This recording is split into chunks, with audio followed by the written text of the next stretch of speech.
help agencies that help. So I don't know what, what kind of call there is here for that, but it probably is, we just don't know about it. Yeah, exactly. Okay, great. Yeah, something that I would think. Yeah, Well, I just okay. didn't want to, I mean, I don't have any fixed ideas. It's more to see what bubbles up. Yeah, sure. Okay, I'll call Jeanette, that's a good idea. Yeah, and maybe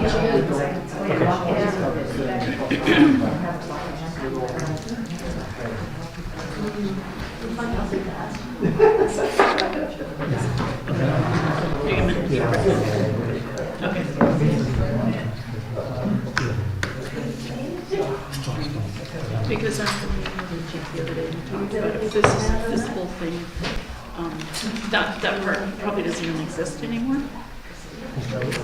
But if it doesn't, then it needs to be removed. Oh, It's a part of history, I think, is what it is. I didn't read the whole message. Well, because at there's another part where it says, Oh, well. well, the very first section actually it does talk about this anyway, so if there's an event, as with anywhere on the grounds, you would need that. And this is really, really critical anyways, right? That's fairly new. Sorry for tomorrow. That's only like in the last 10 years. Anything? Because I know I got No, I guess I'd like to just know, like they've said on there that they have so I think that's, we can find out so what it's to just say. sort of, We just need so it's just Yeah. not important.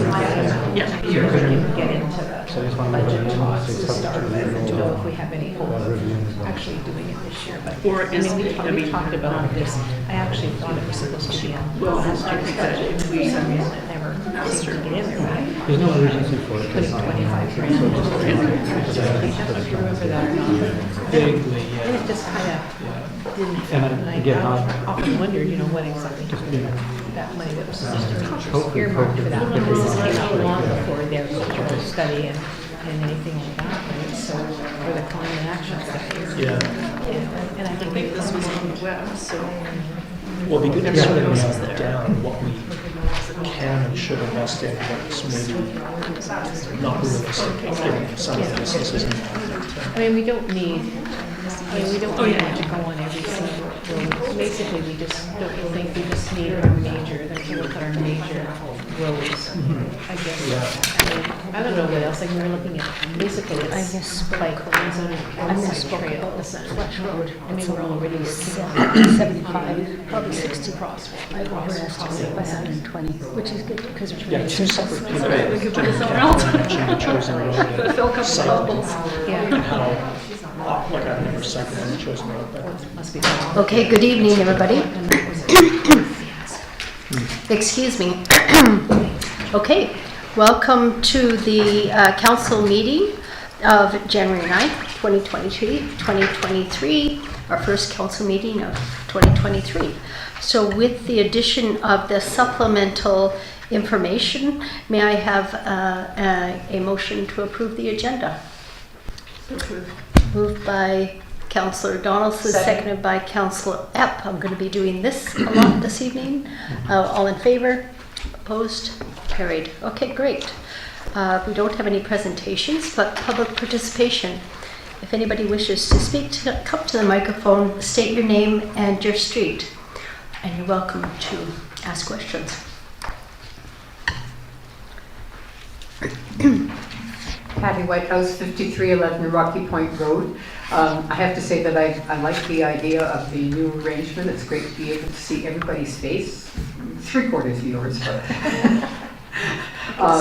and wonder whether it might be easier for the mayor to sit at one end or another, but I imagine you'll be experimenting with this. I did, and I have had some conversation with Councillor Donaldson, so I understand this may not be a standard thing, but I was concerned about the Finance Committee meeting being held this afternoon instead of this evening. I know that for a number of people, including me, it's hard to get to a meeting during the day, and hope that was sort of a one-off rather than a trend, particularly for other committee meetings. Thank you. Okay. Did you want to answer that or shall I answer it? You can go ahead. Okay. So typically, we run finance workshops, they call them, or meetings from November until at least March. We used to hold them during the day. We've got, and it was typically at 11 in the morning. So that was a finance workshop to discuss the budget of the year. And there was also a finance meeting at regular scheduled. So we're trying to accommodate counselors who are still working full-time. So we decided not to hold them during the day. We were trying to hold them later in the day to accommodate that. And also we had some feedback from citizens who said 11 o'clock in the morning wasn't good for their schedule. So we're trying to accommodate everybody, but they will be held separate from the finance meeting. So there'll be a workshop or it'll be a finance meeting, but it's specifically a budget meeting. Okay. That's great, thank you. You're welcome. Anybody else? Oh, okay. Well, we'll just move along then to the first item on the agenda on page 3 is the adoption of the minutes. These are the minutes from December 12th, 2022. This was a council meeting. Okay, did I have any comments? If not, a motion? Moved for adoption by Councillor Donaldson, seconded by Councillor Sooke. Discussion? Not? All in favor? Opposed? Carried. Thank you.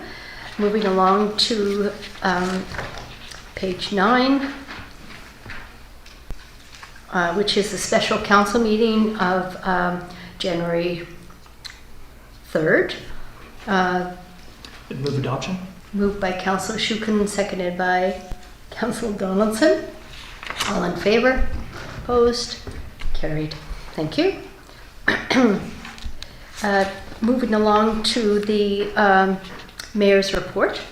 I have a few things on this report. The first is I attended the cabinet swearing-in ceremony at Government House on December 7th. It was really quite a fun event. There was quite a bit of a cabinet shuffle, and I was honored to be there. We have a new premier, a new attorney general, a woman as an attorney general, minority at that, and a new minister of municipal affairs, and quite a few of the members shuffled about. Our MLA, Mitzi Dean, maintained her portfolio, which I was happy to see. I also had a meeting with the regional mayors and the CAOs or the CAOs. We met virtually with the new minister, Minister Kang, and she wanted to know what were our issues in our area and what were our common issues. And many people talked about housing, affordable housing, healthcare, the hyper-economic crisis, advocacy for the island corridor, homelessness, mental health and addictions, and reconciliation or reconciliation. I echoed many of the concerns of the mayors in BC, and I gave them a briefing from the website on the Mary Hill project that we're involved at. I also talked about our strategic planning and our budgeting process. And so that's just for your information. And we will be meeting with Minister Kang again, probably virtually as well. Okay, so the next item on the agenda I'm actually going to read because it's a difficult issue, and just because it's difficult doesn't mean we shouldn't talk about it. Okay, so this is an outreach to leaders in our community regarding the recent BC Supreme Court decision.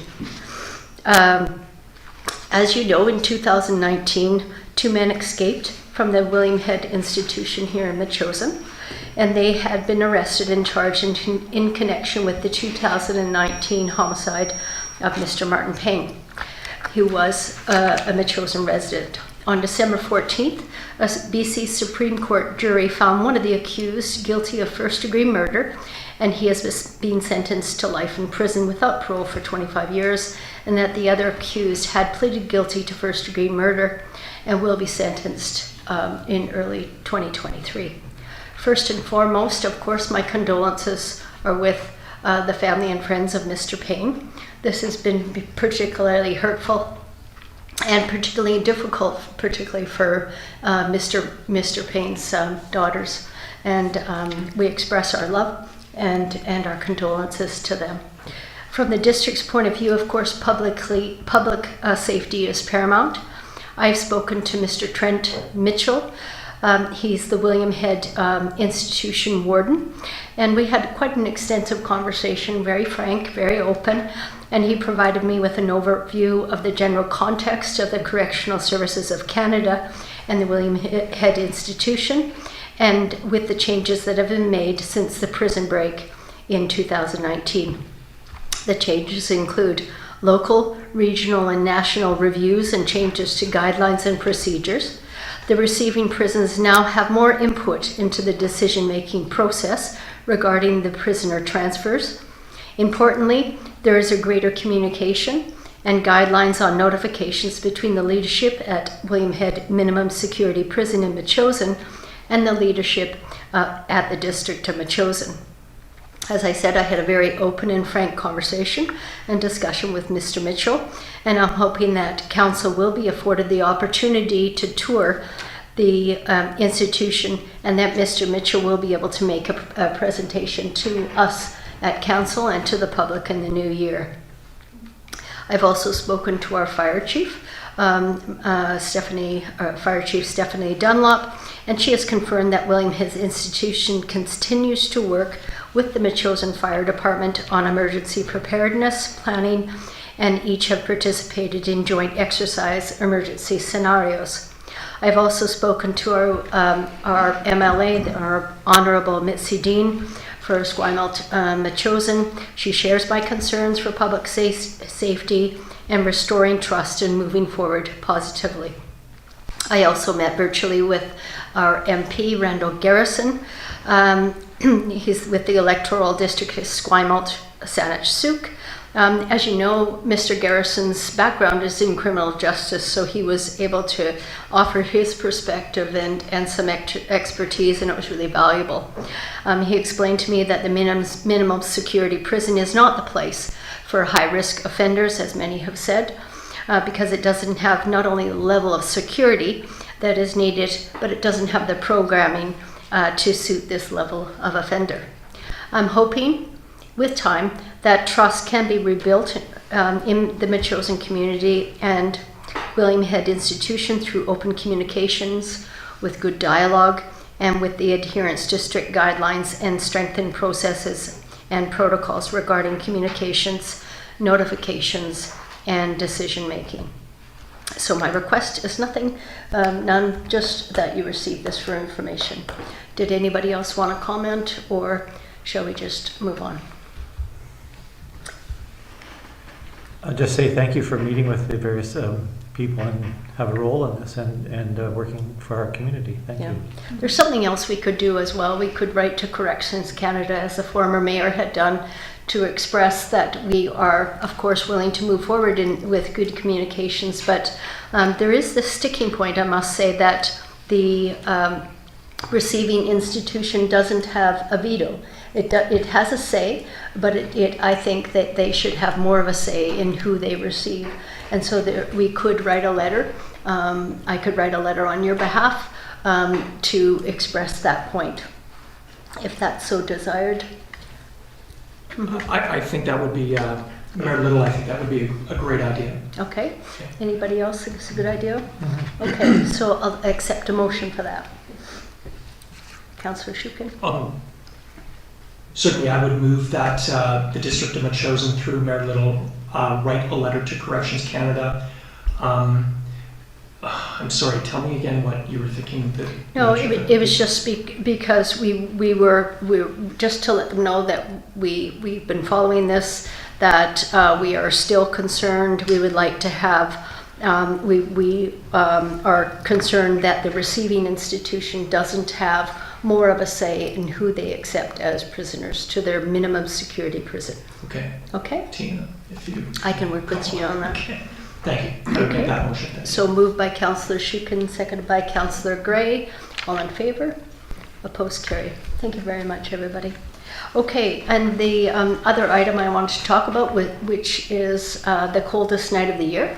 So quite possibly, the coldest night of the year was in December of last year, when 3 of us went to our place to serve Christmas lunch. We were escorted there in a truck because I don't drive in snow.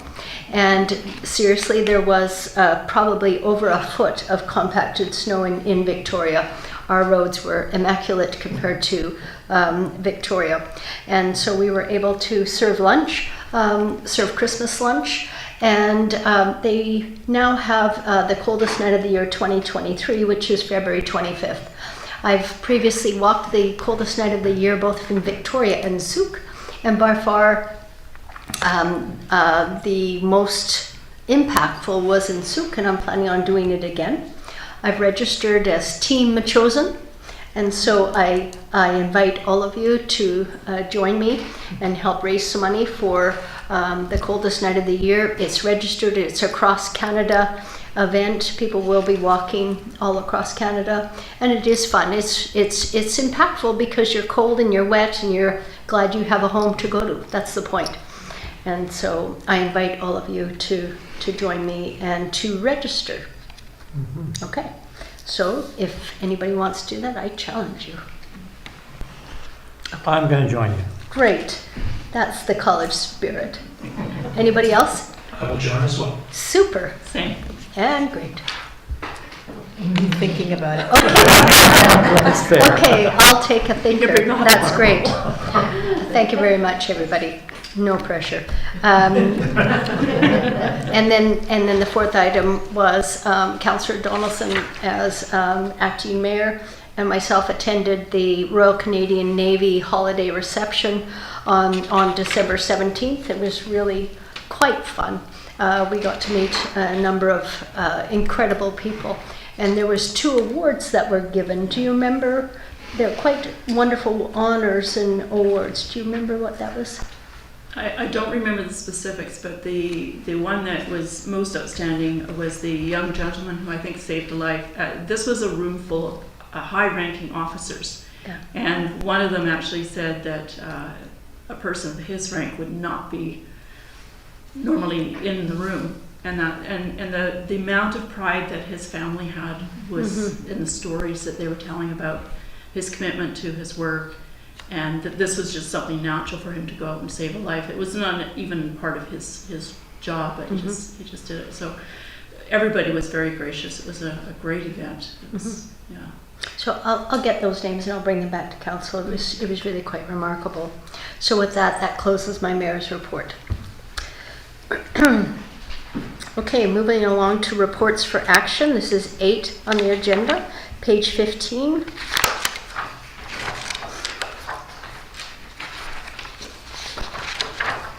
Okay, so this is another lease. This is the Metchosin Volunteer Firefighter Society Occupancy Agreement. We have a number of options at the bottom. The District of Metchosin has granted the occupancy agreement to the Metchosin Metchosin Fire Department. The lounge area located in the back of us at 4440 Happy Valley Road. And this has been done since 2009. The previous occupancy agreement was for a 3-year term. Sorry, I got distracted by Sparky looking at me there. Very well timed. December 31st to January 1st, 2022. So that being said, does anybody have any comments? I'll move that council approve the occupancy agreement with the Metchosin Volunteer Firefighter Society for a 3-year term and authorize the mayor and CAO to execute the agreement. Okay. I would second that. Moved by Councillor Epps, seconded by Councillor Sooke. Discussion.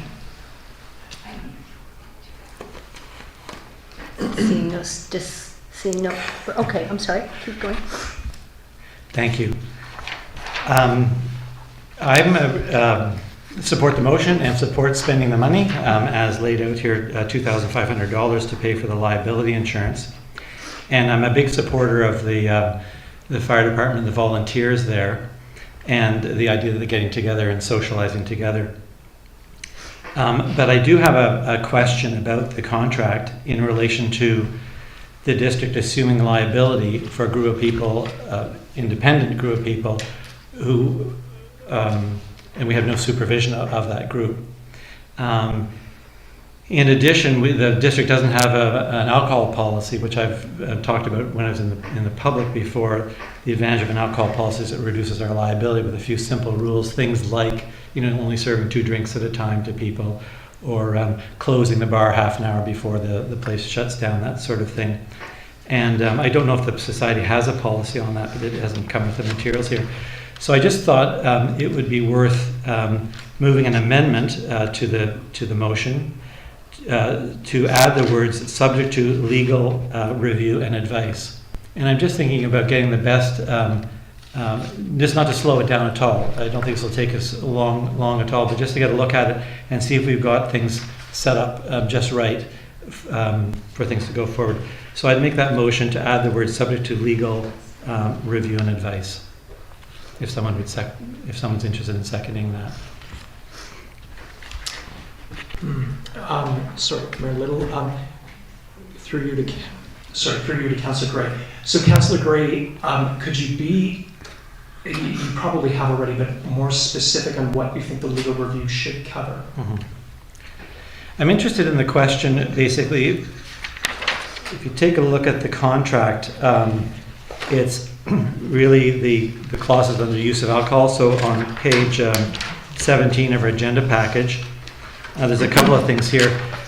So at the top of the page, it talks about will not use the lounge for any purpose except as a lounge. So there's an issue of definitions of the words there, just what are we referring to precisely. But going down further in the page, I don't know much about what happens there, but under 10 you've got use of alcohol. And the question that I've got is that there's a clause here that then Clause 22 says the district must provide general commercial liability insurance in an amount not less than $2,500 to the society. And I don't mind paying the money. I'm just not sure that it's general commercial liability for insurance that we were looking for. If you look up like special event permits and that sort of thing, the kind of insurance that's available is liquor insurance, or liquor liability insurance rather. Another topic I've seen, I looked up today on the website of insurance provider, they provide special event insurance and that kind of thing. So I'm just not entirely clear about this issue, what type of insurance we're looking for. I'd also imagine that we should probably be looking for, again, as I see typically now, is a $5 million liability. So it's just an issue of if we get a little bit of help with that, I imagine we can get it done quickly and get this contract signed within a week or two and make it all happen. Mayor Little, I would second the amendment by Councillor Gray. Just as further comment, I think one of the things that we've identified over discussing leases over the last few meetings is that some of these terms probably have to be updated and reviewed. So I think what Councillor Gray is proposing is prudent. And again, not I share his view is not to hold things up. Mm-hmm. So. I'm just wondering, I really don't know, to answer one of your questions, they do have supervision. One of our employees is the fire chief, and she's there virtually 24/7, so there is supervision. And secondly, I know that there was alcohol served on one night in the last 4 years, but I don't think it's a regular occurrence.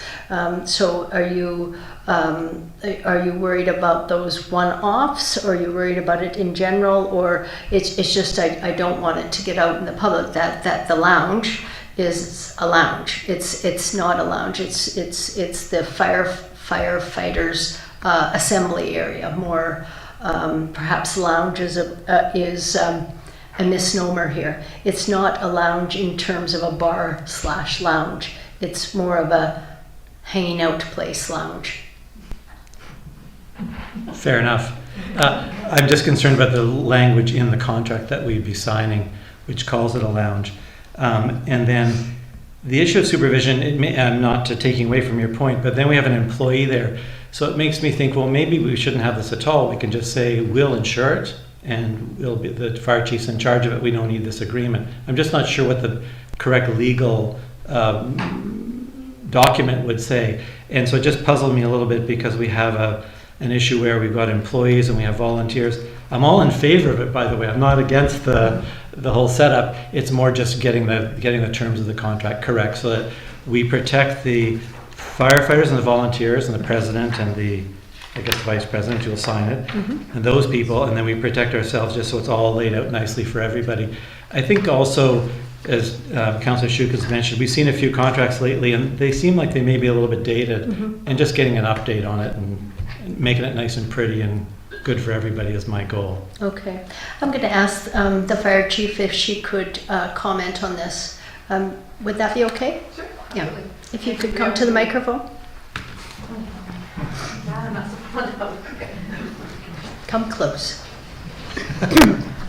Thank you for the opportunity.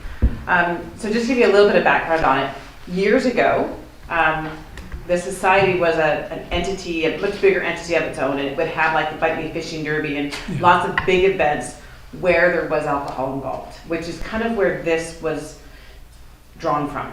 We needed to have that agreement in place.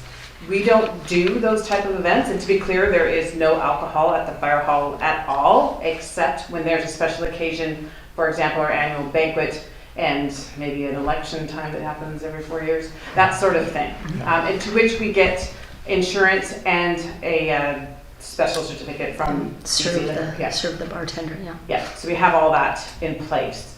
I'm just trying to think, 100% of the events that we have there now are more fire department sponsored. So you'll take our annual event, our training, even public events that we have there are all fire department kind of sponsored. So your question to whether we even need that anymore is something that certainly we can review. We just don't have those separate structured society events. Right. So I hope that answers your question. And also it's not only the firefighters that use it, our public works department also uses it not only for mustering when they're doing the roads, but also for, on a daily, they have their breaks and their lunch and everything in there as well. So it's a multi-use lounge. Yeah, the space itself isn't the fire department. It belongs to the municipality. So it's only on those special occasions when we have our society meeting or when we have maybe we have a society party that we do have that we would, need to have that license, that specified area. But other than that, that's really about it. Even the gym that used to be under an agreement as well has now fallen under the fire department for work-safe purposes. Okay. Yeah. Thank you. Very helpful. So it may be that it's not required even. So I'm just wondering about that. Anyway, I think it's worth perhaps having our legal counsel take a look at it and give us some advice. Okay, we'd need a background. If I can ask the fire chief to give us a preamble for the legal counsel, that would be a benefit. Thank you. Okay, so we have an amendment on the floor. We're going to deal with the amendment, and then we'll go back and do the original motion. So, is everybody clear with the amendment? I will vote for the amendment, but I kind of reluctantly. I really think that it's, the events that do happen there, the odd one that has alcohol are I think they're covered. I think they're safe, and I appreciate the work that goes into organizing them and making sure that everything is done properly. Okay, and I also am a little bit reluctant to vote for this just because of the cost. That is my reluctancy, but I can see the wisdom in getting it done as well. So, any other comments? With that, I'll call the question on the amendment. Will the amendment? Oh, I'm sorry. Go ahead. Not specific to that, but still before we finish going through this, they're on the last page. Okay, so let's deal with the amendment and then we'll go back to the main motion. So the amendment is to have the legal counsel look at the specific wording and to see whether this is necessary, and also the liability question. Have I got it right? Okay, so that's the amendment. All in favor? Opposed? Carried. Okay, the main motion on the table was that moved by Councillor Epp, seconded by, I can't remember who did that. Who seconded that motion? Was it you? Councillor Sooke, and that is for that council approve the occupancy agreement with the Metchosin Firefighters Society for a 3-year term and authorize the mayor and the CAO to execute the agreement. Any comments? I'm just curious as to what Councillor Donaldson thinks. Yeah, go ahead. So on page 19, section 26 and 27, on 26, the society may terminate this agreement by giving 10 3-months notice in writing. Oh yeah, that must be just 3 months notice, not 10 3 months notice. Yeah. And on 27, the district may terminate this agreement by giving 6 3-months notice of termination in writing. Okay, I think those are just clerical errors. Thanks for pointing that out. Any other clarification? No? Okay. So with that, I'm going to call the question. All in favor? Opposed? Carried. Okay, great. Thank you very much. Okay, moving to page 21. This is the staff report to the interim CAO from Fire Chief Dunlop. The Fire Chief is asking for council support in applying for funding from 2 sources, the UBCM Emergency Preparedness Fund, or CEPF, and the Island Health Resilience and Safety Grant. And these are 6 grants, I think, that she would be applying for on our behalf. This is to support the community in assessing risk, response strategies, initiative, training towards increased public safety, education, and capacity building. So, Councillor Gray. So I'd like to make a motion that the council support applications under the UBCM Community Emergency Preparedness Fund and the Island Health Resilience and Safety Grant, and authorize the mayor and interim CAO to execute any agreements related to a successful grant application. Okay, thank you. Moved by Councillor Gray, seconded by Councillor Epp. Discussion? Questions? Go ahead. I'd just say thanks to the chief for identifying these grants and others who've been involved. These look like really big opportunities, especially with the climate change stuff that we're facing. So thank you. Okay. Mary Lou? Tina? Could we just get separate Yes, motions we can. for each, because they're all to in different amounts. Okay. The requests are for different amounts. So if we go onto page 21 and 22, and just go through each of the separate grants. Okay, Councillor Gray could take the first 3, and then Councillor Epp will take the other 3. An individual motion for each individual one? Yes, for each grant. Or unless it's your understanding that we'll do separate motions, but yeah, you can move and second all of them. Yeah. Let's do them separately, okay? Sure. Mm-hmm. So the council support applications under the, I want to get straight, which ones are the UBCM ones? Just go 1, 2, 3. Okay. Mm-hmm. Under the That's the UBCM. Community Emergency Preparedness Fund, Disaster Risk Reduction, Climate Adaptation, in the amount of $150,000. Okay. Second. Moved by Councillor Gray, seconded by Councillor Sooke. All in favor? Opposed? Carried. Great. Go ahead. I then move that council support applications for the CEPF Emergency Support Services in the amount of $30,000, and authorize mayor and interim CEO to execute any agreements related to a successful grant application. Moved by Councillor Gray, seconded by Councillor Donaldson. All in favor? Opposed? Carried. The next one would be the council support application under the UBCM Community Emergency Preparedness Fund, Emergency Operations Center and Training in the amount of $30,000, Okay. and authorize mayor and interim CEO to execute any agreements related to a successful grant application. Moved by Councillor Gray, seconded by Councillor Sooke. All in favor? Opposed? Carried. Take it away. Councillor Epp. I move that council support the Fire Smart Community Funding and supports in the amount of up to $200,000. Moved by Councillor Epp, seconded by Councillor Gray. All in favor? Opposed? Carried. Move that council support the Poverty Reduction Planning and Action in the amount of up to $25,000.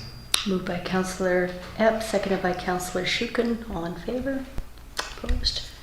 Move that council support the resilience and safety grant in the amount of $50,000. Moved by Councillor Epp, seconded by Councillor Donaldson. All in favor? Opposed? Carried. Thank you. Mayor Little, if it's not too late, a question to the chief through you. So, Chief Dunlop, thanks again for all the work you've done on providing and filing for all those grants over the years. Is it unusual to see this many programs come up at this time of year, or no?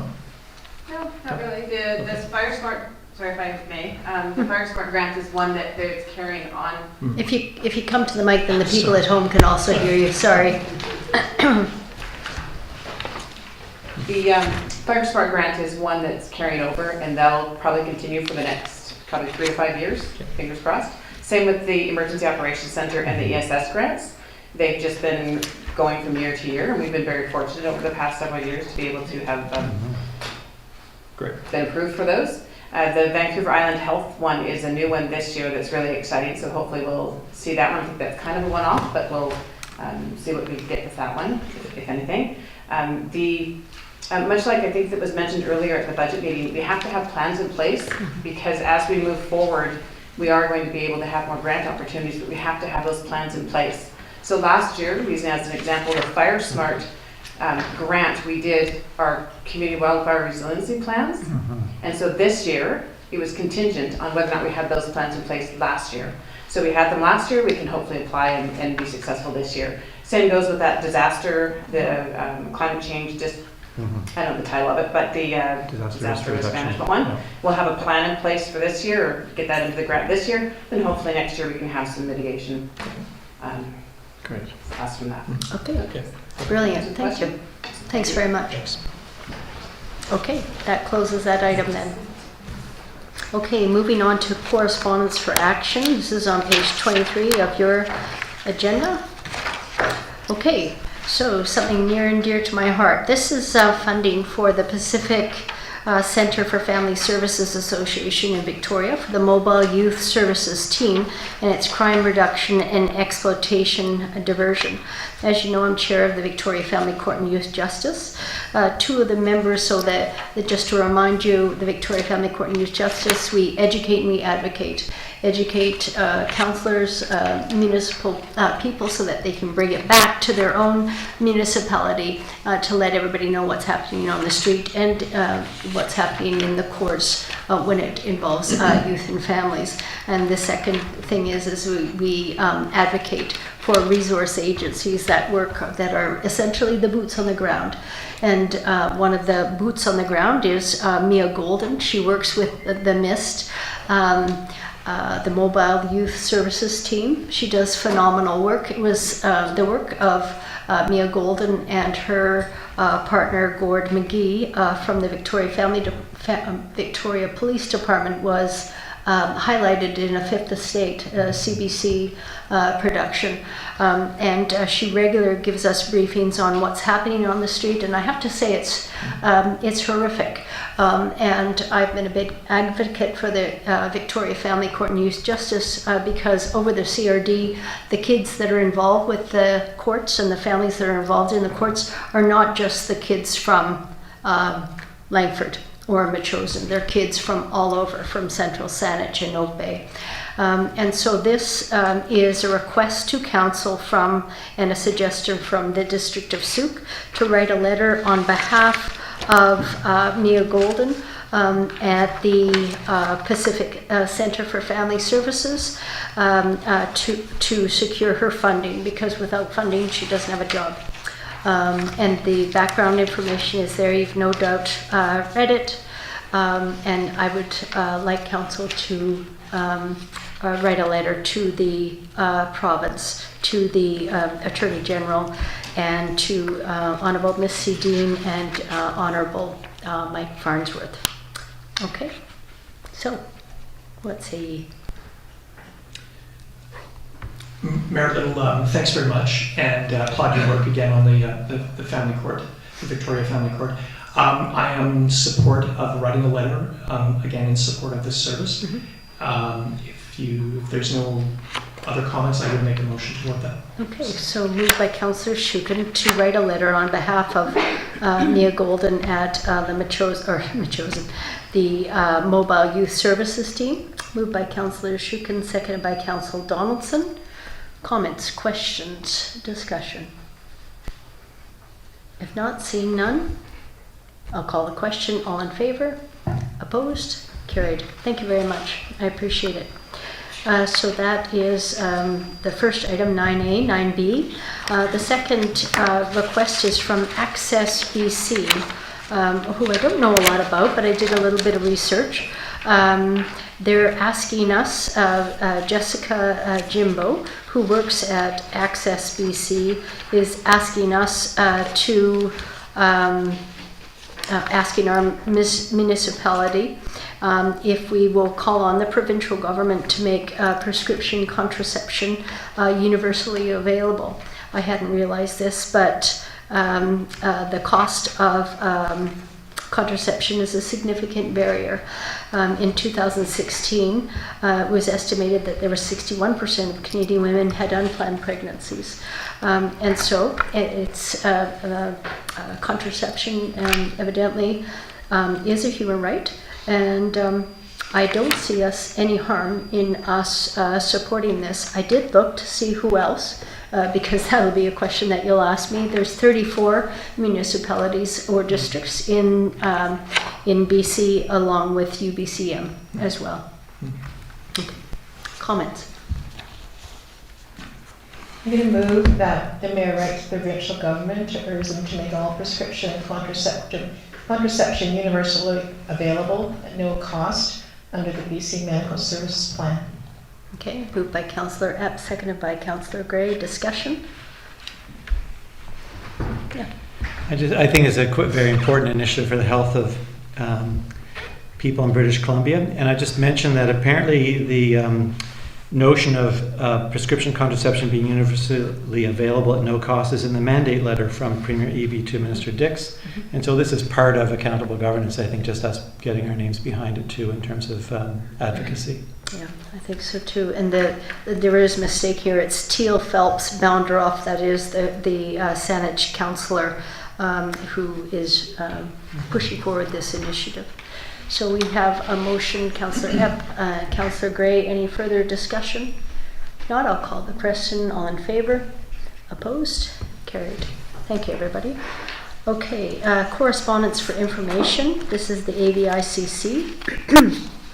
AVICC is the Association for Vancouver Island Coastal Communities.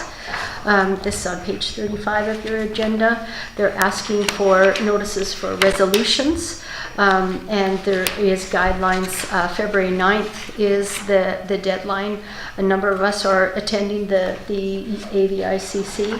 Often resolutions at the AVICC do go from AVICC to UBCM.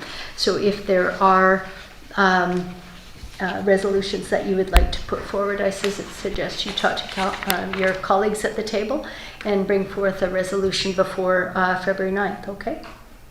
Okay, so that's just for your information. Our place, coldest night of the year, there's more information on what I've already challenged you to, and Excuse me, also, Margaret. sorry? I'm sorry. I'm just wondering if, sorry, I'm hesitating here on the AVICC resolution. We had talked about support for the protection of old growth forests in the past. And there was discussion about possibly putting together a resolution to AVICC on that matter. Okay. Now, there may be other matters that come forward as resolutions, and I'm just wondering how to maybe organize ourselves so we might consider what we might put forward. Okay. So as I see it, one of you would bring forth a draft. Okay. So I would look to past AVICC to see how they've formatted it. UBCM also has a specific format. You could ask your colleagues on an individual basis and then bring it forward to one of the next committee meetings. So if you wanted to do that sooner, would be better. Okay. So you've got committee meetings next week. All of you? Yeah. Okay, so decide amongst you what you'd like to do. Great. Okay. Thanks. Okay. Sorry for the interruption. No, no problem at all. Okay, and the, on page 43 is just more information on the coldest night of the year as well. And then we've got other correspondence for information, letters regarding the Metchosin Equestrian Society leased area from Ellen Dewar, Ayla Zilek, 2 letters, as well as a letter, late correspondence that you have here. Okay. Now with that, Can I just speak to this? hold on. Yes, you may speak for 1 minute. I just wanted to say that I had a great conversation with Ellen Dewar, and I think we agreed that, as she writes, a non-biased approach considering all the history and previous lease agreements, she says, must be undertaken before the dilemma can be resolved. But we had a great conversation, and I think just my quandary was not having documents in front of me that I could refer to in that, and I think enough said about that possibly.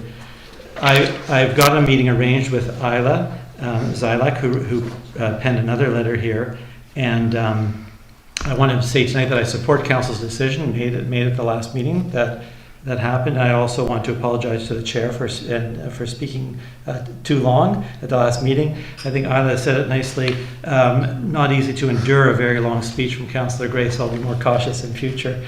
And also raise the issue of me interrupting you by raising my hands, and I apologize for that. And through the chair, apologize to the rest of the council and to the public.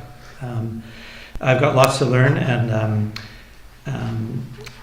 there'll be more to be done in future, I'm sure. Thank you. Okay, thank you for that. Actually, we have a lot to learn, all of us, and we will make mistakes, and I keep saying we're going to get better with every meeting, so thank you for that. Okay, so with that, there's no bylaws or other business. I'll take a question period because this is before, wow, it's way before 9:20 in the evening. Does anybody have any questions for us? Just Brent Donaldson, College Court. Brent, could you come to the microphone, please? It's just so everybody at home can hear you as well. Brent Donaldson, Chelmsford Court. Just a thought on the William Head situation with the breakout. I know the fire chief has a system for tsunami awareness, and they have amber alerts and things like that for emergencies with children to go missing in the lakes. So I'm wondering if that could be a possibility for residents in Metchosin. Certainly the folks, I think it was in the newspaper through the court system, that there was another family that had these folks come to their door and try and break in or get their attention. So if somebody had known ahead of time, that was only 2 streets over from us. So those folks could have easily come up our driveway or any of these folks' driveways. So an early warning to the residents of Metchosin would be a good safety. At least we know we're going to shelter in place. And if somebody is banging at our door, at the very least, we're going to maybe be cautious about opening it. So it's just a thought. I know, as I said, the fire chief has a tsunami type information process, and I think we're kind of unique. There's not many communities certainly on the CRD that have a jail in our community. So just a thought. Okay. I did have a conversation with the fire chief. We do have a communications protocol.